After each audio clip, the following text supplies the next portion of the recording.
Good morning, everybody. It's 7:30.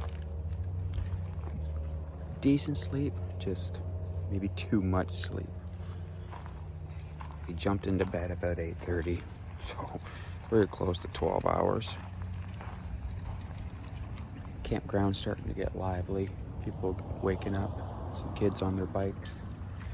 I'm gonna take Maverick out, get some coffee, and then start packing up because we have our first activity for today at 11:30.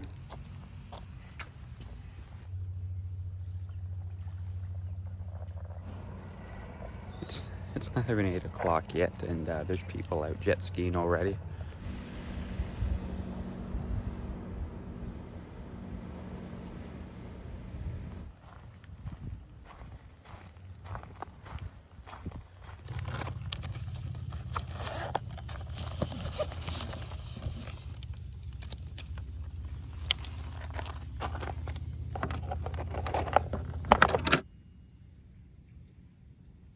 Our Belletti died last night, keeping the fridge and Addison's cell phone going. Not so sure when it died, probably 2, 3 in the morning. So not getting much light here just because it's the morning sun and it's kind of going behind some trees. Hopefully we can get into town and I can find like a coffee shop. We can hang out for about an hour and get that thing charged. It has a turbocharge option. Now they don't recommend it because it is hard on your battery, but to do it every once in a while in cases like this where we're only going to be here for an hour or so, we can get it fully charged.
Well guys, we've enjoyed the morning. The girls are all ready to go.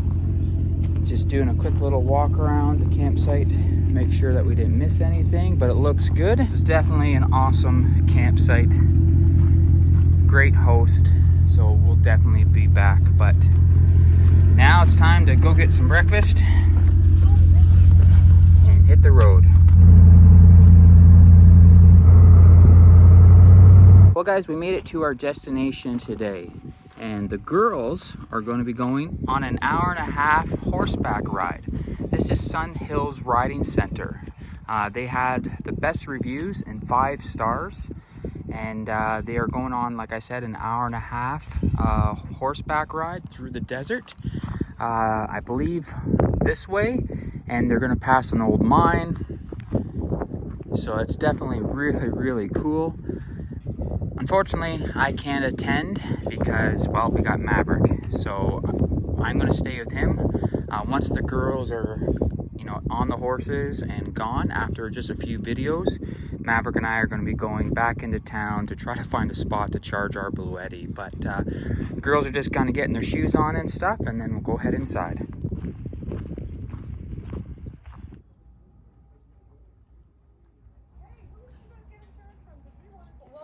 Started off, he was a racehorse. Jack, we got through the Rescue Humanity for Horses, and he was living in Summerland, and his owner contacted the rescue and to surrender him, but on the condition he was off the property in a day or 2.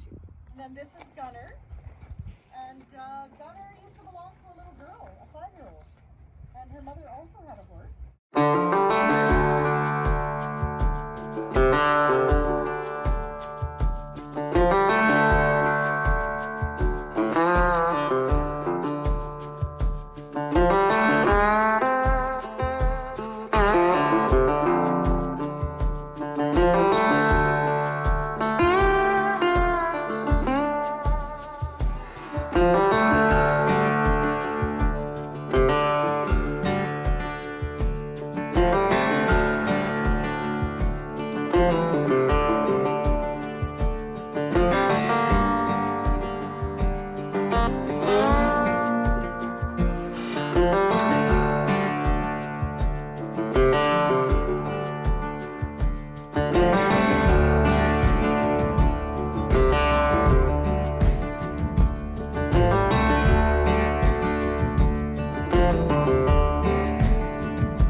the second night. We are staying in spot S77 at the Okanagan South Provincial Park. Again, it was almost by chance that we got this spot. If I looked at the map right, we are on the water, but we just gotta check in now. Well, that campground sucks. And we pre-booked this one. We got a spot on the water, but we were informed when we got there that they're not allowing people on the beach. The sign that was at our site said caution, hazardous wildlife trees or something like that, no access. So we thought she was kind of talking about the dog, but no, like nobody can go on the beach. The pictures definitely do it justice of just the size of the set. Like you're packed in there like sardines, and it just, yeah, that's not how, you know, we brought the boats to go in the water. So yeah, we just said screw it, you know, it's a waste of $30, but whatever. So not so sure what we're going to do now. There are a few campsites up here. Yeah, I looked on iOverlander. There's not a whole bunch of spots along this route because you kind of drive beside the lake, so there's not too many roads that shoot off. Yeah, everyone's kind of hot and sticky. The girls are dirty from the horseback riding, but yeah, we're just going to kind of make do and just try to find a spot to sleep tonight. Well, unfortunately, we are back at the same camp spot. We went into Kelowna, called 100 places. Unfortunately, with it being so last minute, no spots available. We tried getting into some backcountry, but there's so much in development going on in Kelowna.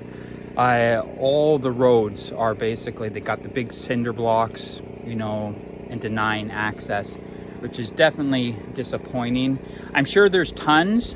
We just were wasting so much time. We basically wasted 4 hours in today trying to find a spot, calling a spot, sitting in a parking lot on the phone. So we came back here. The reason why we left here mainly is that right there. It's telling us that we are not allowed to use our lakefront access, which is ridiculous. That is nowhere on the website. To the couple that was over in that site there, look how huge that tent is. And they said it's because of a toddler got killed by either a tree or a branch that fell last year. So, and from what they've said, it looks like they haven't really done much about it. You know, every year campground comes in and they go through all the trees and mark all the dangerous trees or dangerous branches. And it sounds like she's been here before. And according to her, it looks like they've done nothing this year. So they've blocked it and they've said it's a hazardous and wildlife trees, do not cross. When you hear that, it kind of makes you think that there's something, you know, special about these bushes, these trees, when really they're just trying to get out of saying that, hey, you know, someone got hurt here, which is kind of foolish because there's so many trees in this campground. But so we've come back, we've made do.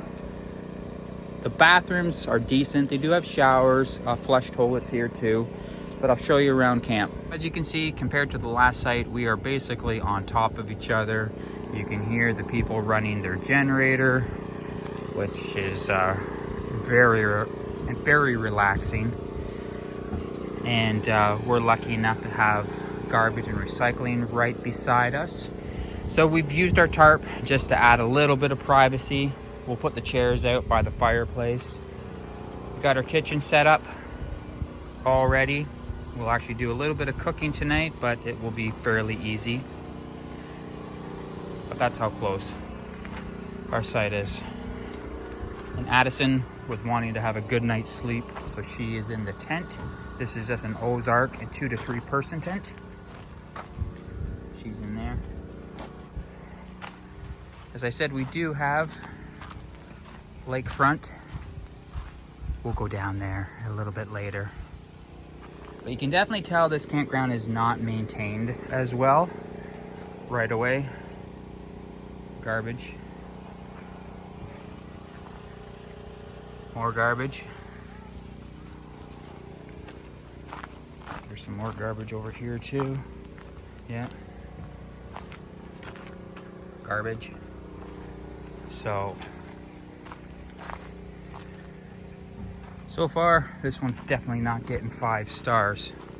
We asked the lady that's manning the check-in station if there's any cancellations, and she didn't even like blink an eye and said, no, there's nothing, we're completely full. And I bet you this is one of those situations where she just couldn't be bothered to look.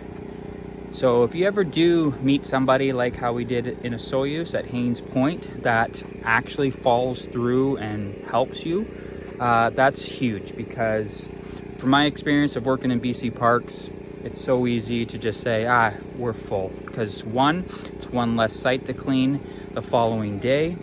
And 2, a lot of people have that attitude, well, I don't get paid enough to be bothered. I'm just here to basically do my job, and that's it. So to the guy that was over in Osoyoos, the whole crew there was actually extremely friendly and nice. You guys are awesome, and you guys are representing what in park operators and should be like. So yeah, we're just gonna kind of get everything tied up, ready to go, and then probably either go for a walk and we'll show you around, or we'll start cooking food. Not so sure. Either or. We're all getting hungry and a little bit cranky. I do want to show you guys the waterfront. Let's go.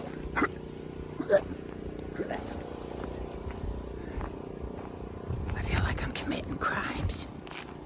Oh, there's people sitting out there. It is freaking nice though.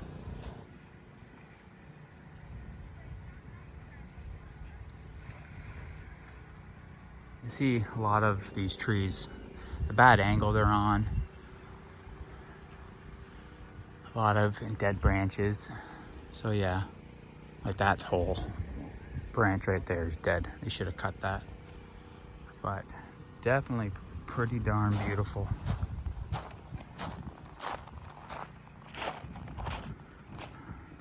Sky is beautiful tonight.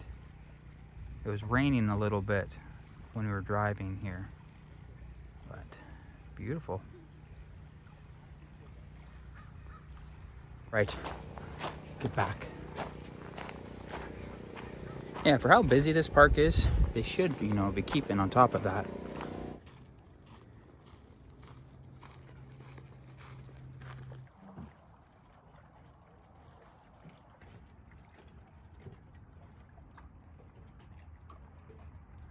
Look at that house. Imagine living there. That's your view. Pretty darn nice. That's actually kind of a cool shot too. But just at the boat launch, there's a lot of campsites over here where you have to park and walk in. Tent only. They have tenting pads and whatnot.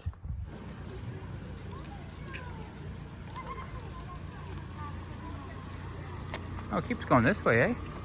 Yeah, I think you have to turn around. All right. Well, we'll go check her out. A lot of kids. And we're conveniently 2 spots away from the playground. That's the bathrooms. The showers are in there too. Are they private? Like 2 bathrooms and then 3 showers. okay. Shine just said 2 bathrooms, 3 showers.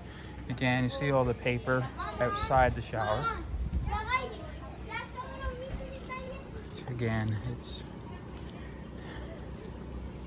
unfortunate, guys. So you definitely, appreciate the ones that are, maintained well and nice campground workers. Make sure you give them, you know, just the praise when you see them. You know, let them know that they're doing a good job and stuff, because it's small things like that that definitely motivate, you know, just, you know, like, it shows that they're doing something, and you know, their efforts aren't being missed. Yeah, like that's so tiny. Such a tiny site. Now you can put your tent back for. People don't mind, right? You and I are not. Yeah, like we're basically in a parking lot. I wonder if there's power over here. Yeah, there is. No, that's a generator. So no power. But these are so tiny. So tiny. All right. Let's go see how bad this is. Well, bathrooms weren't bad.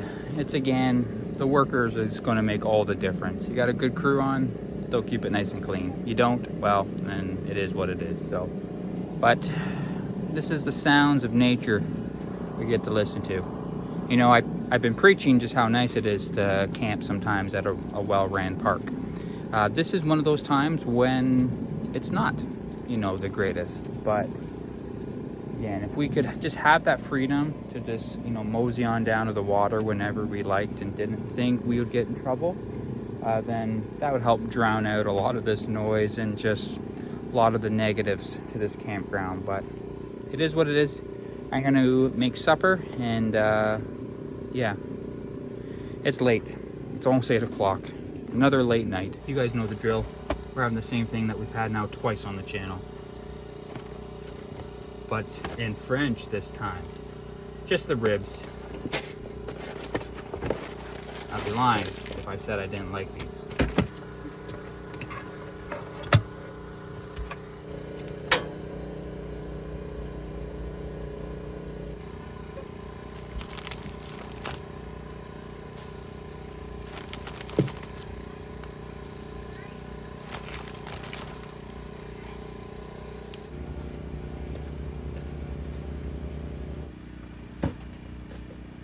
This little guy some food.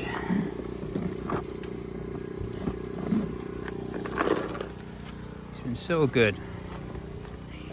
He doesn't sleep nearly as much as he normally would, just because, you know, his nerves a little bit. Here you go, buddy. Let's move it over for you. There we go. There we go. He's a good boy.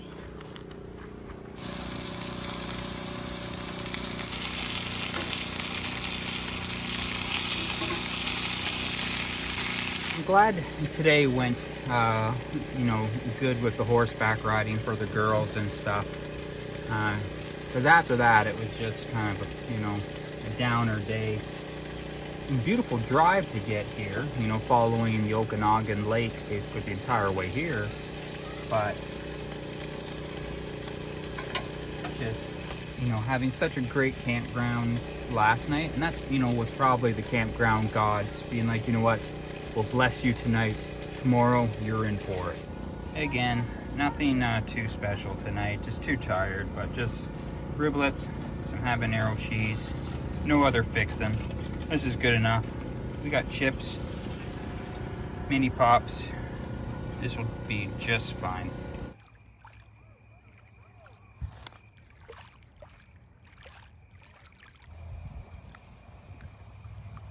Well, this couldn't have happened at like the perfect time. The generator's off, and look at that night sky.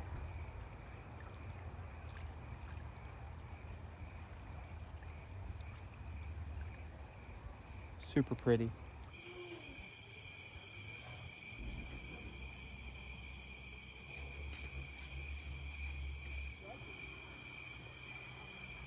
It's 20 after 10. We're wild. Up past 8:30.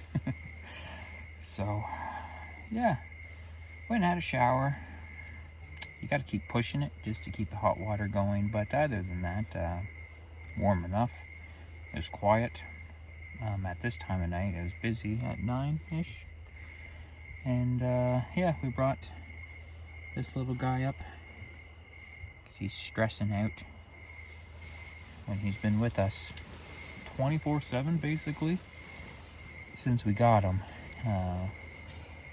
When he's just, he loves trips, but he also gets kind of stressed out about it a little bit too. So just a lot of new things, and he likes his home, that's for sure.